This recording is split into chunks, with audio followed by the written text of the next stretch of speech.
Hi guys, thank you for tuning in. My name is Michael. I'm one of the senior consultants here at MJB, and for this week, Golden Sales Nugget, I want to teach you guys how to become an impulse machine. I want to give you guys a system that you can use when pitching face-to-face, pitching over the phone, or even pitching via an email. I'm going to give you a 5-step systematic procedure that you can learn how to build impulse in your customers, in your clients, and in any prospects that you're pitching for business or for sales. Okay? The reason you want to get good at this is very simple. It's 3 reasons.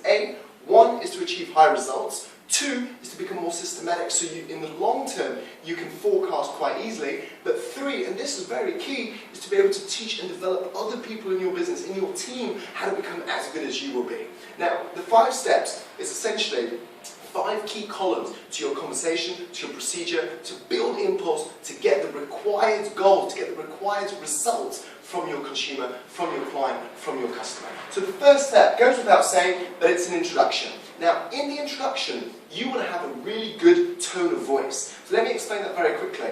The way I talk to my grandma is very different in the way I talk to my best friend. So with your clients, with your customers, you want to match their tone of voice in the same way you would do in that scenario. So tone of voice matching is very important. The second thing is having a very good icebreaker. Let me give you an example. When we're networking and somebody asks me, so what do you do?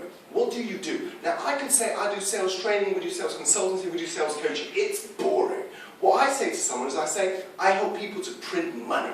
I help people to print money, which isn't, it's an icebreaker, it's a statement. But what happens is, it gets a result, it gets a reaction. People ask me, how do you do that? Is it legal? All this kind of stuff. But then I explain how we do sales training and the conversation goes on. So you've got to have a good icebreaker. And the third thing is you want to have really good sex factors. So what I mean by this is this.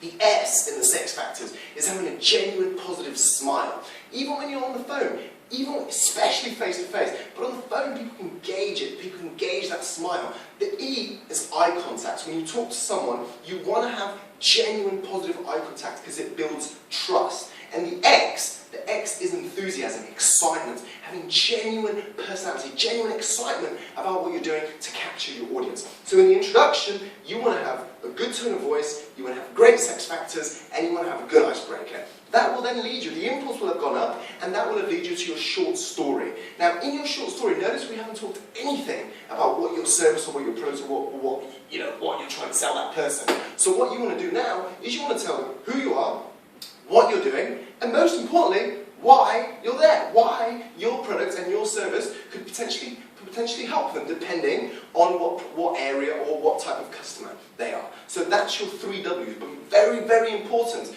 You want to keep it short and simple. Kiss people. Keep it short and simple. Kiss them. The reason because of that is people are not really that interested in who you are, what you do, why you're there. They want to know what the positive is for them and the product. So don't spend too much time telling them that. Just give it to them quickly, build the impulse, and move on to your 3rd step. So now we've done the introduction, we've done the short story. We're now on the presentation. In the presentation, what you want to do is this. You want to find out the problems that they have. You want to ask them questions. It's impossible to sell someone something if you don't know what they want to buy. So you want to ask them questions which highlight the problem, and then you want to ask them questions which highlight a potential solution.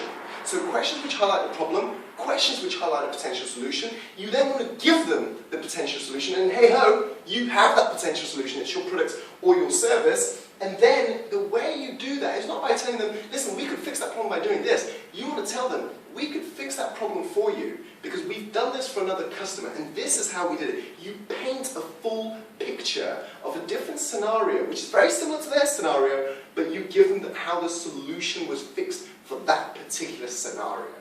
Does that make sense? So you paint the picture. Once you've done that, the person should be very, very excited.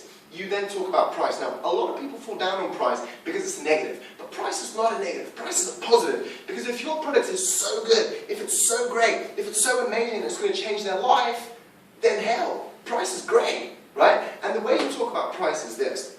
You do a triple price breakdown. And it works very simply. Retail do it very well. You give a high price, a low price, and then you give a savings. Okay? So for example, you go into a retail store they have this coat, it used to be £200, you're like, oh, it's a bit expensive. Now it's only 150, you're like, oh my God, you're going to save 50 quid. You actually don't save 50 quid, you actually spend 150, but it's a positive emotion to the sale, to the product, to the service. So when you're doing a proposal, when you're pitching over the phone, when you're pitching face to face, give them a triple price breakdown, but that is dependable on them either doing it now, on them giving you a referral. It has a variable, it has something which affects whether they can qualify for that deal. So now you've done the introduction, the short story, the presentation, you're now ready to close that customer. Closing is an attitude. What you want to try to be is you want to try to be indifferently excited. You're indifferent as to whether they buy it, as to whether they give you the money. But you are excited about your service, your product, yourself, your opportunity, your company, your job. You're excited about all those things, but you're completely indifferent as to whether they buy it. Because people don't buy from desperate people. People buy because they want to buy it. People hate being sold to, but they love buying things. So don't sell it to them, let them buy it. Be excited about it, but be indifferent whether they buy it. You then want to ask them yes questions. You want to ask them questions which have a yes answer to your product. A positive yes. So, for example, I'm selling a software. Do you believe the software will help sort of organize your business in a more effective manner? Yes. Great. You want to have another 2 yes questions. Once you've done 3 yes questions in a row, the person's in a positive state of mind, you give them a closing line. A closing line is something which gets a confirmation of the deal. So, for example, when would you like to start? How would you like to pay? Now, the reason you want to have that closing line like that is to get to the next stage, to close the whole process. You don't ask them, do you want to go ahead, yes, no? It's a very kind of, oh my God, this is a big decision. You want to ask them, when would you like to start? How would you like to pay? It's a flowing process. So that's the close. And the last step, because I don't want to keep you guys long, is a rehash. Rehash. Now, some of you may have heard it before. I'm going to tell you what it stands for. It stands for, remember, everyone has another sale hidden. Remember, everybody has another sale hidden. The reason for this is twofold. One, it gives you an opportunity to recap the sale, to recap the points in your sale. But 2, and very, very importantly, is to look for multiple sales and to look for referrals. This is highly, highly important because if the person just bought your products or your service, they're at high impulse. Why not capitalize on that and see if you can get more business? Guys, this is the 5 steps. The introduction, short story, presentation, close, and rehash. I guarantee you, if you implement this, if you learn this, if you get good at this, and if you become a master in this,